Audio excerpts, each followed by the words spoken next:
سوریه کې د نوي کورنۍ جګړې څرک لیدل کېږي. رویټرز خبري اژانس وایي چې د ښځو او ماشومانو په ګډون 340 کسان وژل شوي.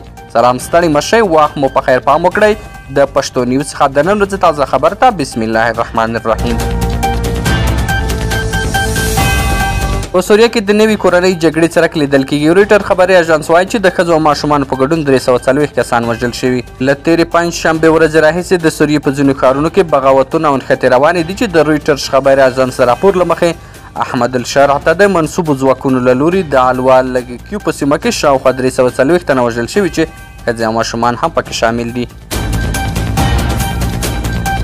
د سوریې د بشري حقونو ادارې مشر رمی عبدالرحمن له قوله په راپور کې ویل شوي جبلیا او باینیاس سیمو کې پراخې وژنې دي او کورونو ته هم اور اچول شوی دی. دغلته عیسویان او علویان لږه کې پاڼډ دي. په لازکیه او ترتوس ښارونو کې 80 وفادار جنګیالي د بیرته منسجم کېدو په حال کې دي. خو د سوریې نوي واکمن احمد الشرع ورته اخطار ورکړی چې که وسلې پر ځمکه کې نږدي نو ټول به ووژل شي. د احمد الشرع لسګونه نظامیان هم په مختلفو کمینونو کې وژل شوي او په مقابل کې دوی 80 وفادار جنګیالي په نښه کړي. په منځ کې د جبلیا او بانیاس ښارونو اوسېدونکي هم په قربانیانو کې شامل دي. د سوریې د وضعیت څارونکي وایي ښکاري د اوکراین پر سر د امریکا او روسیې پخوانۍ معامله کومې پای ته له تاوه نه رسیږي. هغه معامله چې پر اساس یې روسیې امریکا ته سوریه پرېښوده، امریکا به اوکراین پرېږدي.